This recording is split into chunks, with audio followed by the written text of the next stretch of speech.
د موسی علیہ السلام د تر زوی دی قارون یې نوم دی. حضرت ابن عباس رضی اللہ عنہ فرمائی تفسیر قرطبی لیکلی دی چې حضرت ابن عباس رضی اللہ عنہ فرمائی چې دی د موسی علیہ السلام سکه د تر زوی دا قارون یوا یم دی د تورات حافظم تورات ورته یادو او دریم د تورات عالم علم د تورات وسره دی قارون سره او کما او یا کسان چې حضرت موسی علیہ السلام د الله د ملاقات لپاره غوره کړیو چې کوی دور ته ځو چې ستاسو الله سره ملاقات وشي هغه یو کې دیم شاملو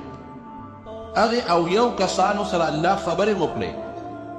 حافظ د تورات هغه یو کسو کې منتخب د حضرت موسی علیہ السلام سکه د تر زوی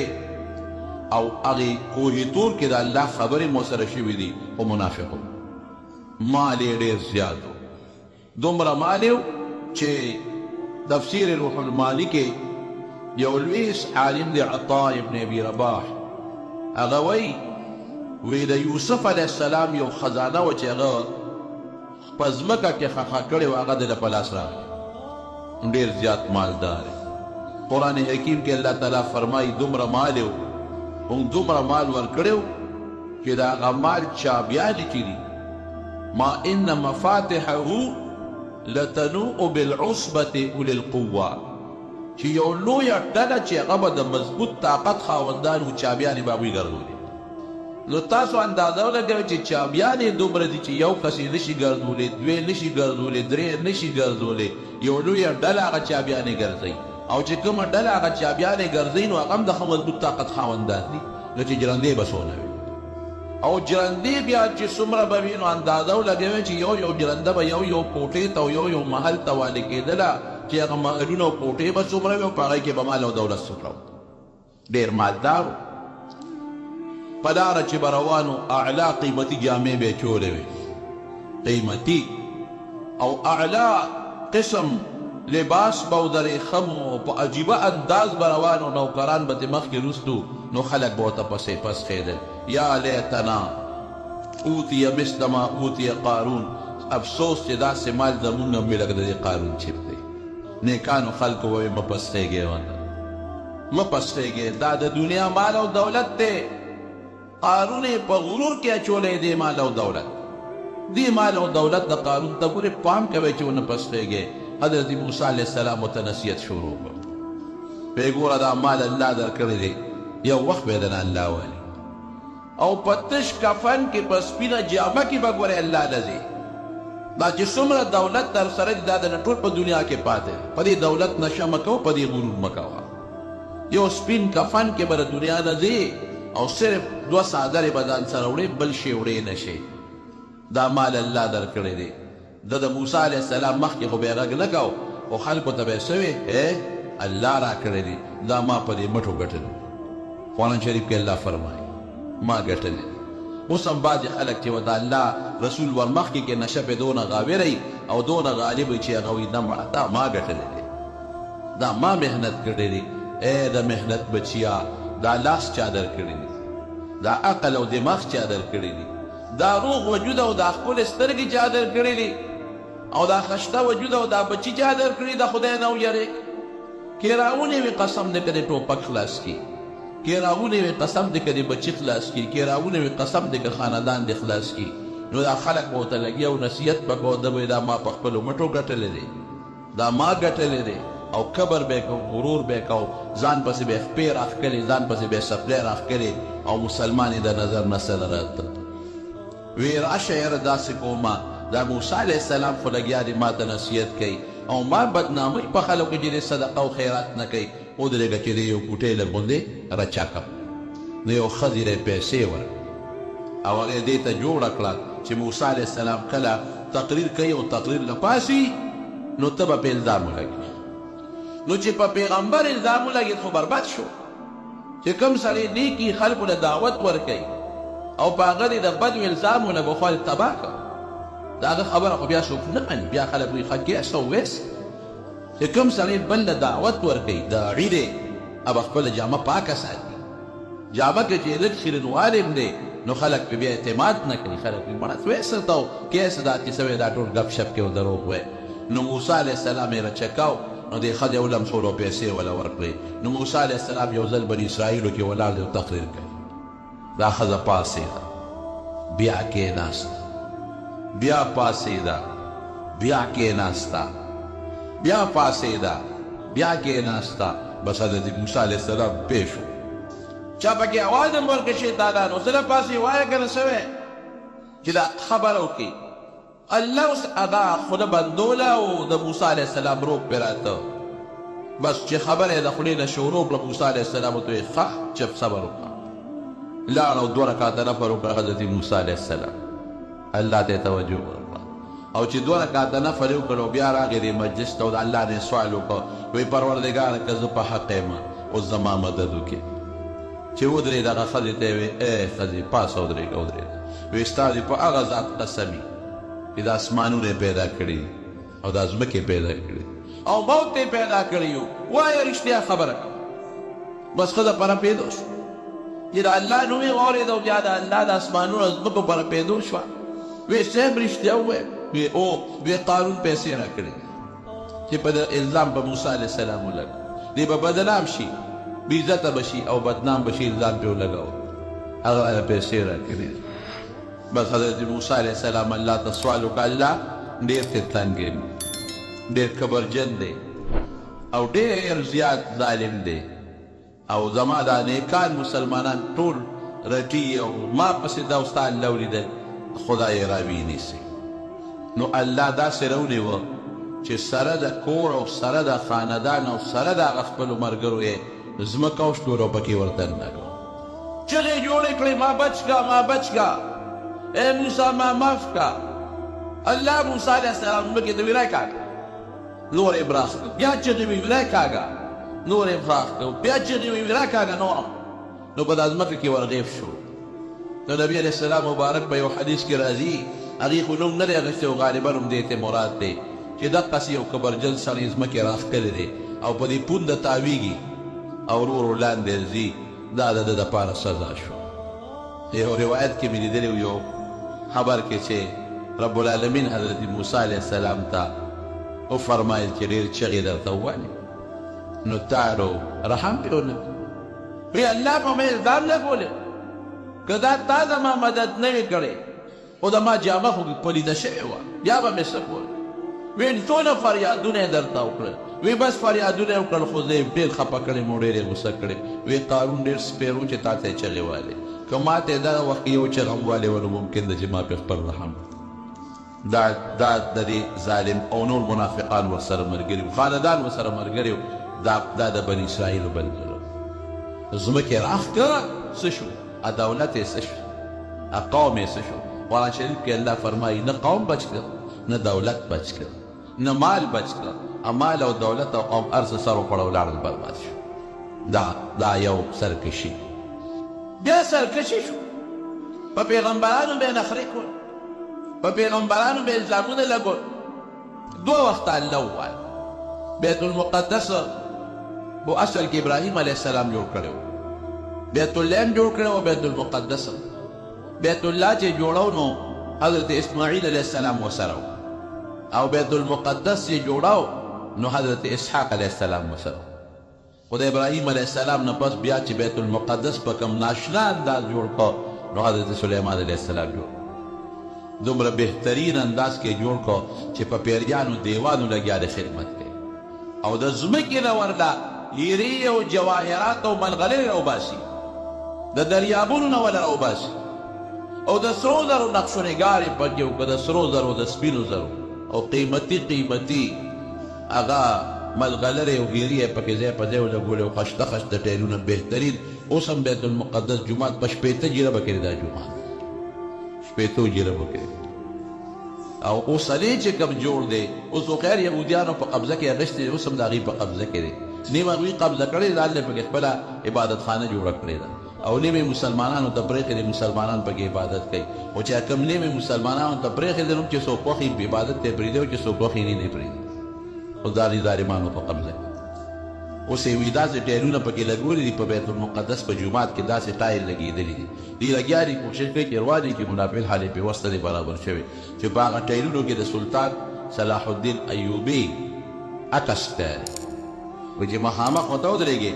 نو تا ته به څه نه ښکاري خو چې ښي طرف ته شي نو د هغه عکس به راته ښکاري او چې ګس طرف ته شي نو بیا به د هغه عکس ته ښکاري او چې کوم محراب دی محراب وایي د لرګي نه جوړ دی محراب او د یو لرګي نه جوړ دی پکې ټانکه نشته او نه پکې پیوند شته داسې محراب د بیت المقدس د جومات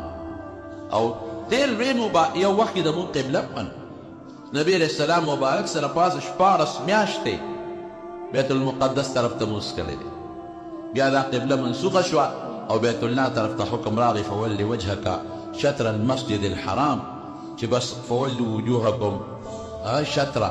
نبی علیه السلام ته صحابو ته حکم وشو چې تاسو بیت الله ته مخ راوړئ او د مونځ یې ډېر لوی فضیلت دی ډېر لوی برکت دی پکې بهر کیف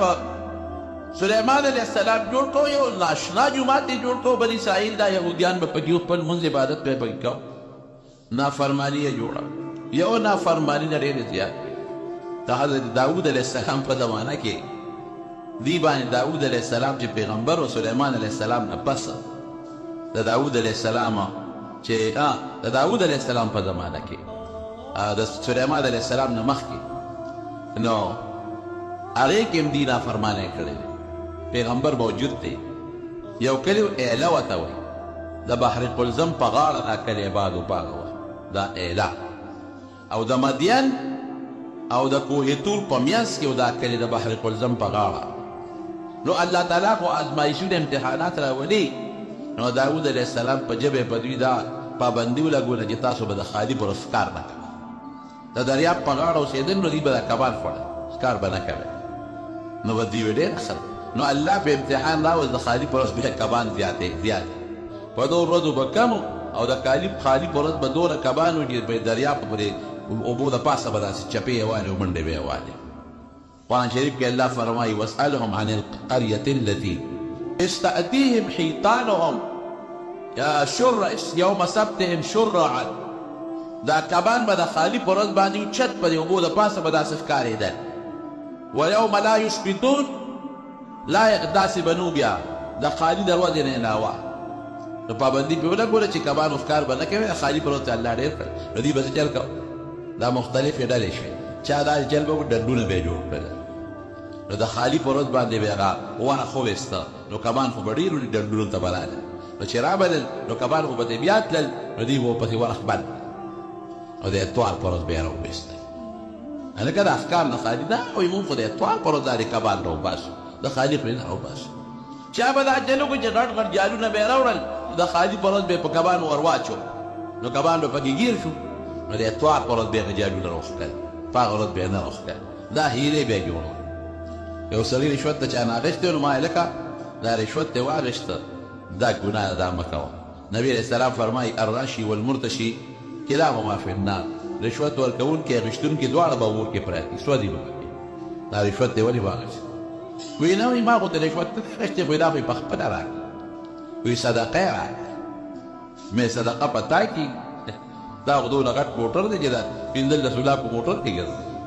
او د 50 لاکو بنګله کې اوسېږي صدقه په تا کې موږ جومات ته صدقه نه وړو تاله درکوي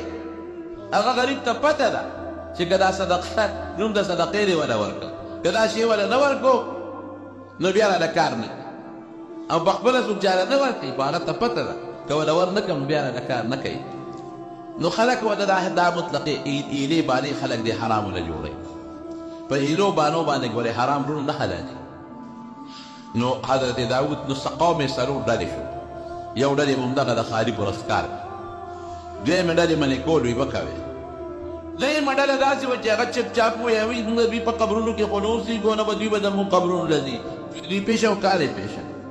څلورمه ډله داسې وه چې هغې یو څو ورځې منې کړل خو چې منې نه شو نو هغې یې ملګري شو نو چې دا کم پکې داود علیه السلام دا نیکان ملګري و چې هغې یې منې کول نو داود علیه السلام ورته سم شاګرد نه خدای عذاب در باندې راځي نو دوی ورته وایي چې داسې کار چې موږ دوی سره کړي ولس پیاله وو دې درې واړو ډلو سره چې دا څوک ښکار کوي دوی سره او چې دا څوک وایي چې موږ خو نه کوو دوی یې کوي او دوی نه منې کوي د ګناه نه او چې دا کم کسان دوه درې ورځې منې کړل خو من نشو ورسره ملګري شو دا درې واړو سره زموږ بایکاټ دی نو د خپل کلي په میانځ کې ورته یو مضبوط دیوال و باس تاسو دغه او زموږ دا هغې وي دی تاسو قبرونه دا تاسو پیښې خپل کار پیښې دا خو موږ د خالي پر کار نه خو دی توانې راوباسو قرآن شریف کې الله تعالی فرمایي داود علیه السلام خیر یې ورته وکړه زما خبره نه منې خدای م هلاک کړه نو دا چې کوم نیکان خلک و دیوال نه پورې غاړه دی چې سهار راپاڅېدل نو د هغې طرف نه شور نه راته هلکان نو خو شور نشته څه چل دی چې د دیوال نه سرونه ورتاکل دوی کتل نو هغې کې چې کوم ځوانان و د هغې نه خدای بیزوګان جوړ کړي او چې کوم بوډاګانو نو خدای پاک د خنزیران شکلونه یې د بیزوګانو د خنزیرانو او نور پوهېدل عقلونو شعور یې و ځکه سترګو باندې جړل او اوښکې پرې روانې وې شعور یې خپلو خو بیزوګان خنزیران ته جوړ شو 3 ورځې جمدي و 3 ورځې پورې خدای پاک جمدي ساتل او 3 ورځې پس خدای پاک ټول مردار یو څو سزا ونه خدای ورکوله خو په هغې به نه پوهېده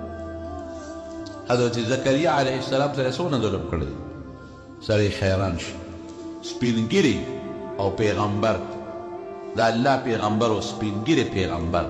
او دوی ته به نصیحت کو نصیحت به کو نو په هغې الزامونه به لګو تا کې دا چل دی او تا کې دا چل قسم قسم الزامونه الګیا دې ورته بار بار نصیحت کوي الزامونه اخر کې خوند یې ونه کړه ټول ورپسې راپاڅېد او ورپسې تورې یو چړې راواخېستې و دی چې برابر د په زکریا علیه السلام د غریب روان شو دی ورپسې د فیصله یې دا وکړه د بادشاه په مخ کې فیصله دا وکړه چې دا زکریا علیه السلام بریدونه او دی وجب په دې فیصله وکړه د غریب په منډه تښتي یو اونه ورته وچاو د حضرت زکریا علیه السلام دا د هغه یو معجزه وه دله کې دا سوچ وکړو چې دا اونه خو ماته وچاو د غالبا چې دا ماله پناه راکوي نو هغه اونې دې میاشت ته دې ډک ته ورننوت نو چې ورننوت هغه اونه پې بیا واپس راغی پکې خدای پاک محفوظ په هغه اونه کې دن شیطان دوی ته وایي وی راشئ په دې اونه کې دن دې اونې ته سینګ ننوت وی نه ډډه اونه ده او دته په میان کېدلې ده او پکې ورننوتی دی وی نه دا موږ نه منو سورې پکې نشته او سینګ ورننوت نو له دله څه پلیس کیبان پاتې شوي وی دی وګورئ دی نښې وی ښه دا د جل ورسره کوو په دا اونه کې دن نه وجه نو اونه عرق لو حضرت زکریا علیه السلام یې په هغې کې شي دومره ظالمان ښه دومره ظلمونه اوس څومره دا ظالمان په دې مسلمانانو ظلمونه کوي او د امریکې په ډاډ یې کوي ګوره د دې څه خپل طاقت خو هم نشته دی دا ټول د امریکې په ډاډ کوي وسله او ایټم بمونه او میزایلې دا ټول ول امریکا ورکوي او په دغه ځای کې بدماشان کېدولي دي چې شابه د عرب ټول تنګ کې او عجیبه دا ده چې اقوام متحده خو نن د امریکې په لاس هغې وایي اسرائیلو ته اجازت دی هم د میزایل اجازت دی هم د ایټم بم اجازت دی هم د توپ او د ټینک اجازت دی او چې نور کوم مسلمانان د فلسطین نو هغې ته د دې وسلې اجازت نشته تا ورسره به وسله دي دا څومره ظلم چې یو خوا دی یو کس ورته وتړه سپي ته او بس پیرې په ور پرېښوده او بیا وایي چې هغه کم تړلی دی هغه غریب لاس پرېښودی او هغه ځان بچ کوي نو هغه ظالم دی او سپی ظالم نه شو دا فلسطینیان وي دا دهشتګرد دي اجې څوک په ټوپکو پې غدارونه کوي او په جنونو پې بمبارۍ کوي او په توپو په میزایل یې ولې کورونه روان کړل او دروازې دروازې په سرونو ته یې وجنې نو هغه ظالم دهشتګرد نه شو او چې هغه کوم غریبانان خپل ځان بچ کوي او د خپل ځان دفاع کوي دا دهشتګرد شو نه پوهېږو په دې منطق خدای خو د امریکا او د هغه د ملګري په خپل قهر تباه او برباد د مسلمانانو په سرونه یې هر ځای کې اور بل کړی ظالمان نو به هر کیف هغه خبره مې دې پورې کوله چې زکریا علیه السلام غریبي په دغه شي حضرت یحیی علیه السلام یحیی علیه السلام یې په کومه طریقه شي یو بادشاه و هیرودیس د هغه رویره وه هغه رویره یې ښکلې وه نو دې بادشاه خپله رویرې سره به ګناه کوله او اخره کې پیلیکه وتړ حضرت عیسی علیه السلام په دغه زمانه کې هغه ورته وی حضرت یحیی علیه السلام وی دا خو ګناه به نه کوې هغه وی نه دا ګناه نه ده دا زما خپله رویره ده چې بل چا لی ورکوم بس ماله مناسبه ده او حضرت یحیی علیه السلام اعلان وکړ په ټول قوم کې کلي کې چې دا بادشاه ظلم کوي دا ګناه کوي رویلې سره نکاح نه کېږي رویله خو د لور په اولاد په ځای ده او دا ناروا دي دا ګناه ده دا ګناه دا ګناه او د دې جنۍ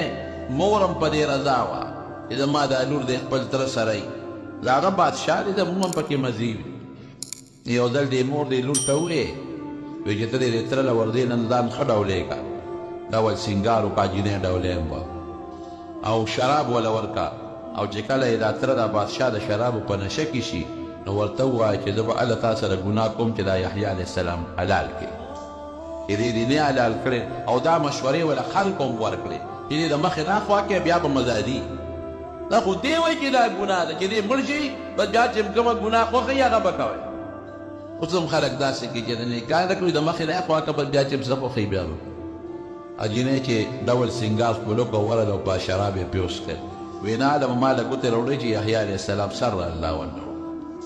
او به دې مړ ته چې نو قصه خلاصه شي دا خو دې وایي ګناه ده او ګناه ده او ګناه ده او جنت دی او دوزخ دی او خیرت دی بس پولیس والی او خلکو هم ویې صاحب ټیک درته وایي پولیس والی ورپسې ورولېږه چې ورویلېږه د حضرت یحیی علیه السلام د خدای پیغمبر هغه یې راوپرځو الله علیک سر یې دې پرېږد معزز شیخ صاحب فرمایل ویل چې لاړم د فلسطین علاقې ته بیت المقدس سره خوا کې یو غر و په هغې کې یو غار بند و او په هغې د پاسه یو تخته لګېدلې وه او په هغه تخته د پاسه یې لیکلي چې هذا رأس یحیی ابن زکریا علیه السلام چې دلته کې د یحیی د زکریا علیه السلام د زوی د یحیی سر پروت نو چې حلال یې کړ نو وینه ترې روانه شوه نو وینه کوم ځای وچېدله روانه د وینه بیږي بیږي بیږي نو پروردګار د بل علاقې یو مسلمان بادشاه خبر شو چې د هیرودیس بادشاه ظالم خدا چلو که هغه په حمله و حالانکې کمزور و په طاقت په ده حمله وکړه بس خدای وله برې ورکړه هغه هیرودیس بادشاه د هغه غرویره د هغه د خاندان هغه چې څومره خلک وو هغه یې ټول مردار کړل او دومره لوی فساد یې پکې وکړ فساد خو نه یو جهاد یې وکړ چې هغه خلک چې د یحیی علیه السلام په مرګ کې شریک وو او یا زره کسان یې په یو ورځ مردار کړل چې او یا زره کسان یې مړ کړل د یحیی علیه السلام د سر وینه خاموش پټ کېدل یې بند وخت په وخت دې ظالمانو ظلمونه کړي بهر کیف نو بیت المقدس سلیمان علیه السلام جوړ کړی چې دوی دا ظلمونه کول دا وخت په وخت زیات دي ظلمونه یې کول یو بادشاه بخت نصر هغه د عراق د بابل د علاقې مشر او مجوسي و د اور عبادت یې کو هغه په حمله وکړه په دې بني اسرائیل حضرت حذیفه رضی الله عنه فرمایي دا د هغه حدیث دی وایي ما د نبي علیه السلام نه تپوس وکړو چې قرآن شریف کې الله تعالی فرمایي چې دوی به دوه فساده کوي او زه به ورله د هغې سزا ورکوم نو دا کوم دي نو دا وایي نبي علیه السلام نه دا قصه نو هغه بخت نصر د بابل بادشاه مجوسی بادشاه په حمله وکړه نو چې راغی نو بیت المقدس یې ټوټې ټوټې د سلیمان علیه السلام د لاس بیت المقدس چې پیریانو دیوانو پکې په کلونو خدمت کړی دی او دونه په مینه یې جوړ کړی چې سلیمان علیه السلام کله جوړو د مرګ ټیم یې پوره شو فرشته ورته راغله وایي ستا ټیم پوره دی وایي دا خو که زه مړ شومه نو دا بیت المقدس خو نیمګړی پاتې کېږي دا پیریانو دیوانو نه خدمت به څوک کوي که دوی ته پته ولګي چې سلیمان علیه السلام مړ دی بیا خو دوی دا خدمت نه کوي دوی موږ د هغې بندوبست الله وایي مونږ کړی دی ته دا مهرباني وکړه چې ته په هر ځای کې د اعتکاف نیت وکړه ورننه وځه او دې خلکو ته ووایه چې بس ما پسې به څوک هم دې کوټې ته نه راځي زما د رزق بندوبست به الله کوي او په دې کورسۍ باندې کښېنه او بس دې ته ګوره مخامخ دوی به کار کوي موږ به دنه سو باسو نو هغه کونټۍ دې زنې ته ولګولو دغسې ناست دی په هغه خلوتخانه کې او مرګ فرشته راله سیت یې وویسته او پیریان لګیا دي خپل خدمت کوي راځي هغه کوټه کې سوړه کې ګوري هغې ته وایي هلکه سلیمان علیه السلام په عبادت ته بس ناست دی او زنې ته یې ساړه کړې ده او عبادت کوي ګورئ لګیا دي ډبل خدمتونه کېږي هغې خو جمدی دی پته ورته نه ده لګېدلې هلکه او نه وه ډېره ورته وګوره سوړه کې بیا ګونه نه مقصې په عبادت ته او زنې ته یې کونټۍ اړمه کړې ده 6 میاشتې پس وینو لاندې نه کونټۍ وواله نو سلیمان علیه السلام را پرېوت پیریانو ته پته ولګي اوهو نو هغې پکې مړه کړل د بني اسرائیلو او ښځې ته بوتلې او ماشومان یې ته بوتلل او بوډاګان یې مول مړه کړل او چې خدمت له بوتلل غلامان یې کړل او صاحب هغه چې څومره هیرې جواهرات او لالونه و په هغه جومات کې سره زر و سپین زر هغه یې ترېنه یوړل نو معرف القرآن کې مفتی شفیع صاحب رحمت الله علیه لیکلي دي حیران به شي هغه زمانه کې خو دا ټرکونه او سوزکي او موټرې نه وې د دې خروم د اوښانو پرېړو کې به سامان وړو د اوښانو د اسونو پرېړو کې به وړو نو هغه قیمتي سامان د بیت المقدس سپین جواهرات دی په 1,00,000 ریړو کې یوړو دومره سامان دی دغونه یوړو عراق بابل ته او د امتحان سره بوتل نو ښځې ویندې کړې او ماشومانو باندې به خدمت کو او چې کوم بوډاګان هغې ته مړه کړل 100 کاله هرې بادشاه دا په خدمت کې ځان سره وساتل مفت نصر 200 کاله بادشاهي یې کړې ده 200 کاله نو بیا به دوی دې ښځو ژړل چې خاوندان هم مړه شو او موږ وینځې شو او ماشومان هم دا د غلامان دي او خدای دا به څه کړي جړل جړل نو الله جړا قبوله کړه نو 100 کاله پس 100 کاله کې خو پیړۍ بدلېږي بیا د فارس یو بادشاه هغه حمله وکړه په بخت نصر باندې نو بخت نصر یې مړ کړ او د هغه سلطنت یې دړې ونې کړ نو دا بني اسرائیل یې ازاد کړل ویې ځه واپس خپل بیت المقدس ته او چې څومره مالونه د نه دروړي د بیت المقدس نه هغه واپس په خرګاړو کې او د اوښانو په ګاډو کې بار کې ځان سره یوسئ نو دوی لاړل چې لاړل نو د دوی چېرته صبرېده د خپلو غلطونو بیا به یې هغه غلطۍ کولې او هغه ګناهونه به یې کول نو دغه زمانه کې حضرت عیسی علیه السلام هم راغلی عیسی علیه السلام له خو الله عجیبه طاقت ورکړ لا ماشوم او پټېرې چې خبرې کړې وې قرآن شریف کې الله تعالی فرمایي د مور نه الله پیدا که بغیر د پلار نه نو لا ماشوم دی چې خبرې کوي او قرآن شریف کې رب العالمین فرمایي چې په برګي به لاس کې خود برګي مرض نه جوړېږي لا علاج مرض دی علاج شته خو داسې په اسانه نه جوړېږي لاس په پکې خود ابا خدای جوړ کړو او چې کوم سړی په سترګو ړوندو د په لاس کې خود اب هم خدای پاک جوړ کړ تر دې حده پورې چې مړي ته به وي قم باذن الله نو مړی به خدای پاک چېرته او خلکو ته به الونه وي فنبأتکم بما تدخرون فی بیوتکم چې کور کې وسود هغې ال به وي چې د کور کې دا شی دی او دا شی دی او دا شی دی تر دې حده پورې د خوشطبع خبره ده ماشوم به مور ته ژړل مور به ورته وي نشته عیسی علیه السلام په لار روان و ماشوم ته یې دلته راشه بچې ولې ژاړې وی مور نشې غواړم او هغه ته وایي چې نشته ورشه المارۍ کې پلرګي دی کې پروت دی ماشوم وواله شی به یې راوانسته هلته هم جګړې جوړې وې ته ماشوم ته الونه وې ځای نه ورته ښایي چې خوراک دلته پروت دی او پیسې دلته پرتې دي لویه چرچه وه د حضرت عیسی علیه السلام مشهوره شو چې دا وګوره بغیر د پلار نه پیدا دی صرف د مور نه او دا د داسې دمونه چې یو خلک جوړېږي ړوند هم جوړېږي او برګې هم جوړېږي او مړي هم جمدې کېږي د چرچه نو د بعضې خلکو سره حسد او عناد پیدا شو بادشاه دې خبره ورسول دې یهودیانو فیصله وکړه بني اسرائیلو چې عیسی علیه السلام وجه پرېږدو یې نه حضرت عیسی علیه السلام و یوې مور او د عیسی علیه السلام خپل کور هم نو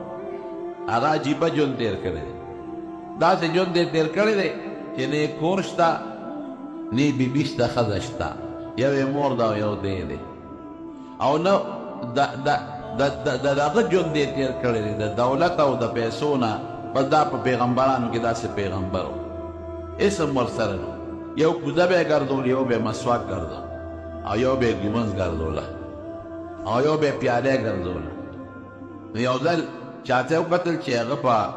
دریاب باندې ناست دی او په لکو لکو اوبه رالې او خولې ته اچوي نو دې دې هغه کې وایي وایي دې لوټې ته او دې کوزې ته پکې ضرورت نشته وایي د لوټې دا کار خو په دواړو لاسونو په لپ هم کېږي نو هغې خوا شغال کړه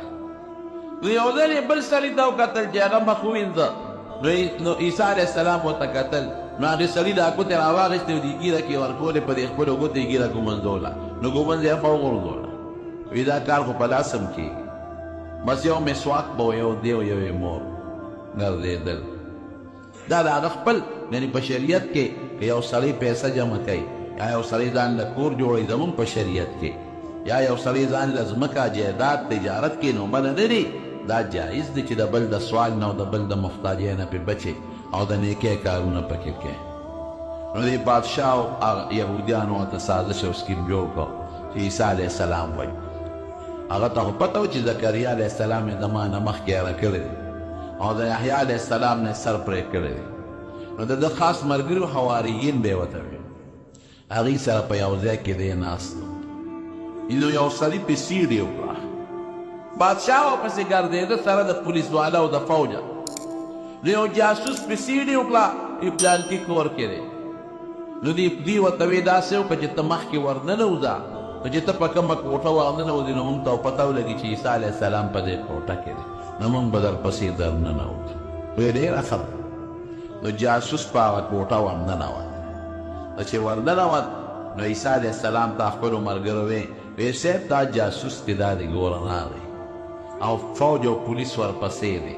عیسی علیه السلام الله ته درخواست وکړ، نو خدای پاک اسمان ته جمدې جاړو چت وشلېده او عیسی علیه السلام خدای پاک اسمان ته وخېږي. دا زه نه وایم، ګورې قرآن شریف وایي. الله تعالی فرمایي وما قتلوه وما صلبوه ولكن شبه لهم. او الله بل دې فرمایي بل رفعه الله الیه، الله بر اسمان ته وخېږه. او چې کوم جاسوس ورننوت هغه باندې خدای د عیسی علیه السلام شکل جوړ کړ، شکل یې بدل شو، د عیسی علیه السلام شو. چې دا فوجان او پولیس والا وردنده شو، حق ته یې کلک راونیو. ویې راځه، ویې زه خو ستاسو ملګری یم. هغه جاسوس ویې نه ته عیسی یې، ویې زه نه یم عیسی. چغې والې والې والې نه یم نه یم. هغې ویې نه څنګه نه دې شکل ته دې وګوره، مخ ته دې وګوره. هغې اوچت کړو، دې غریب چغې وایي او په سولی سولی دا صلیبي نشان دا د عیسایانو اوس هم نښه ده. داسې یو لرګی به یې ودرو او د لرګي په سر به یو بل لرګي داسې پلن ټک کړو. نو چې چا ته به یې سزا ورکوله نو په هغه لرګي به اوچت کړو، دا دواړه لاسونه به یې ولې په لرګي خواره کړل، په دې لاسونه به یې ولې میخونه ټک وایه او په سینو پښو به یې ولې میخونه ټک وایه. نو هغه یې په سولی کړ او هغه چغې والې زه نه یم نه یم زه عیسی نه یم. بیا وروسته قرآن شریف کې الله فرمایي ولکن شبه لهم، دوی په شک کې پرېوتل. اوهو که دا عیسی نو زمونږ ملګری څه شو، او که دا ملګری زمونږ نو عیسی علیه السلام څه شو. شکونه پرېوتل. هلکه خپې خو یم د عیسی علیه السلام په شان نه دي، قد و قامت یې د هغه په شان نه دي، صرف مخ یې د هغه په شانتې دی. نو په شکونو کې پرېوتل. نو چا مقصې وې یاره بس چې ته مونږ نه الله غیب کړی دی، او چا وې نه مړ شو. او بیا د خپلو ملګرو د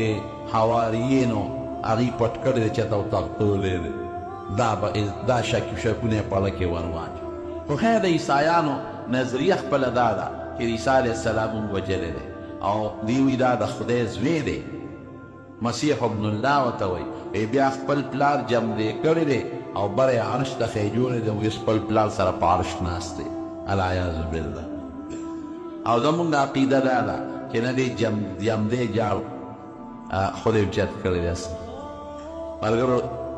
نن خو باران هم دی، ملګري هم کم یې، خو کوشش وکړو د مونږ د جومات کې چې څه تعاون کولی شی نو وکړې. ښه مونږ پرون لنټر واچو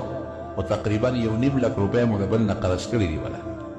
څه. خو خلکو هم څه مدد را سره بعضې دوستانو وکړه، خو ما خو هغه ته ویلي وو باید احمد ته مې ابتکار شروع کړه، الله بخیر. نو ډېره لویه خرچه، ما دا خیال نه و چې دومره خرچه ورپې راځي، ډېره لویه خرچه پرې راځي. بلا پیسې پې ولګېدې، تقریبا څه کم 300 بورۍ په سیمټو لګېده او څه 10,000 کم دي که څه 3 لکه روپۍ په سیخو لګېدې او نور هم پې بلا پیسې ولګېدله، لږ هم پې کار پکې. نو مې اوس یې نیمګړو نه شي پرېښودی چا نه مې ولې 1.5 لک روپۍ قرض کړې، ډېرې مې قرض کړې وه، خو څه مې ورکړې او څه پاتې دي. نو تاسو چې څه وس کېږي لږ تعاون هم پکې وکړئ، خپلو دوستانو ته مو ووایه، یا زنانه ښي په دې خیر ښېګړه کې زنانه لږې تکړی، نو لږ دغه وکړې مدد پکې وکړئ. دا د خدای کور دی او پکې به مونځ هم کېږي د مازدن علاوه، پکې انشاءالله د قرآن شریف درس هم وي او ستاسو او ماشومانو د بچو د حفظ او د ناظرې، نو مدد پکې وکړئ، الله وبخښي. نو نبي علیه السلام فرمایي چې عیسی علیه السلام په اسمان کې جمدې دی. ښه دا زمونږ عقیده ده او د قیامت نه مخکې به راکوزېږي او حدیث پاک کې راځي وی د 2 فرشتو په اوږو به یې لاس اچولي، یو لاس به په یوه فرشته اچولي او بل لاس به په بله فرشته اچولي. او په دمشق یو مناره ده په هغه مناره باندې به راکوز شي او چې څنګه راکوز شي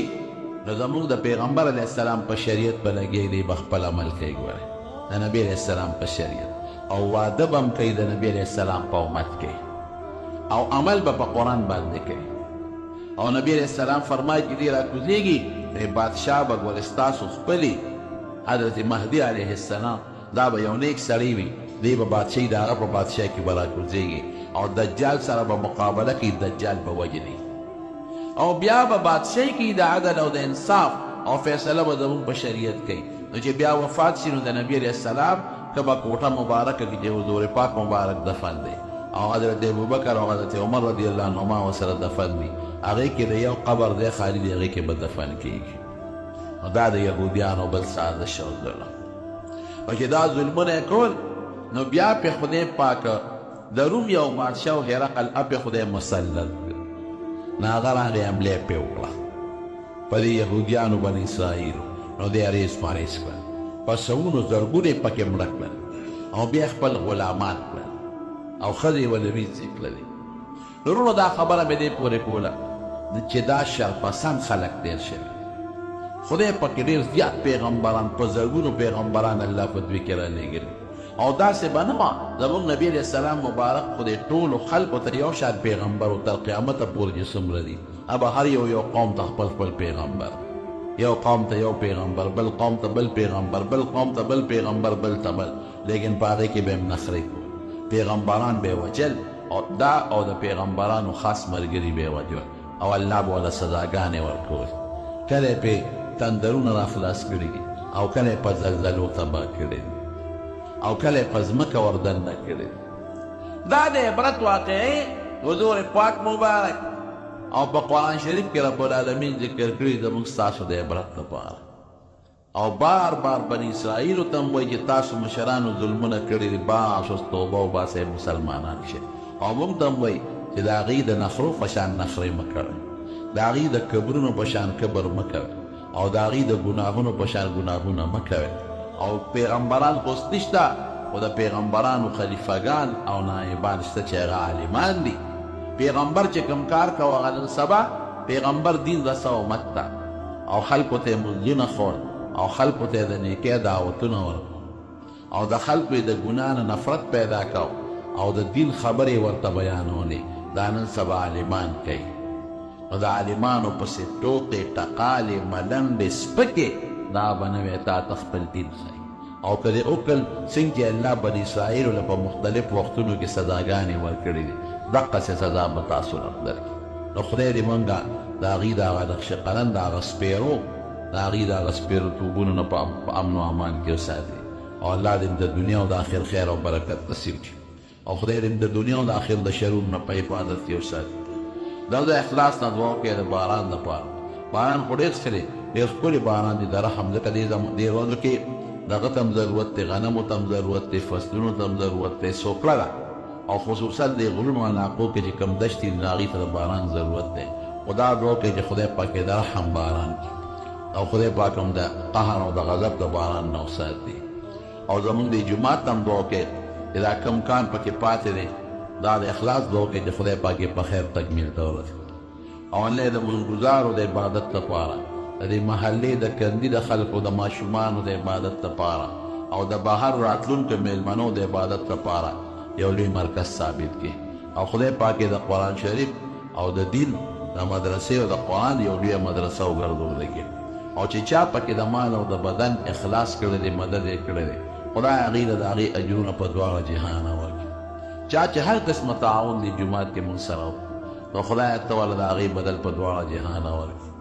او الله نور هم د مسلمانانو زړونه مایل کړي چې دا باقي کم کار پاتې دا پکې خدای پاک په خیر تکمیل ته ورسوي بیمارانو ته دعا وکړئ چې الله مریضانو له شفا ورکړي زموږ یو دوست دی بچی بیمار دی هغه ته هم دعا وکړئ چې خدای پاک ورله روغ صحت ورکړي او غیب شاه استاد پرون وفات شوی دی خو دی بلکل خبر شو نو مې اعلان واورېد او نه راته چا داسې ټایم کې خبر هم کې 2-3 منټه پاتې بیا جنازې له نشو رسېدی دعا ورته وکړئ چې الله مغفرت نصیب دا ساری دا ټبر بیمار دی هغې ته هم دعا وکړئ چې الله ورله شفا ورکړي څومره مریضان دي خدای ټول له شفا ورکړي او چې څوک قرضداران دي قرضونه اخلاص کړي چې څوک په پریشانو کې مبتلی الله پریشانه ونه په خیر او په خوشاله بدل کړي. آخر وخت په خپل دا کلمه نصیب کړي لا اله الا الله محمد. پاسه جنازې ته ودرېږي څنګه ده نو که بیزار پاکي که صفا پاک بیزاري نو داسې هم پکې جنازه کېږي چې سپلی یا بوټ پاکي لاندې پکې پلیتي نه نجاست پکې نه ګندګي پکې نه نو داسې هم پکې جنازه کېږي. او که د سپلی د پاسه څوک پرېږدي نو هم څه بدیت یې نشته ودرېدی شي پې د پاسه. یو کس کور کې خپل جومات و د خپل کورنۍ خلکو پکې لمونځ کو. اوس هغه کور میانځ کې هغه کوټه راغله هغه کوټه دوی خپل استعمال کې راوستی شي که نه دوی بل ځای کې جومات جوړ کړی هم دی لوډسپیکر امام وغیره هم پکې دی چې دا خپل کور کې کم جومات جوړ کړی دی. جومات دوه قسمه یو دی چې هسې پکې لمونځ کوي د ضرورت دپاره دا جومات نی لکه خپل کور کې یا خپل بیټک کې جمع کوي یا د جومات لمونځ پکې کوي دې ته جومات نه ویل کېږي دا عارضي د مانځه ځای نو دا روانول شي په دې کې بل کار هم کولی شي. یو دی چې وقف کړی وي جومات ته چې دا موږ جومات ته وقف کا او دې کې به صرف لمونځ کېږي او نور پکې څه نه کېږي نو هغه د جومات نه بغیر بیا په بل استعمال نشي راوستی.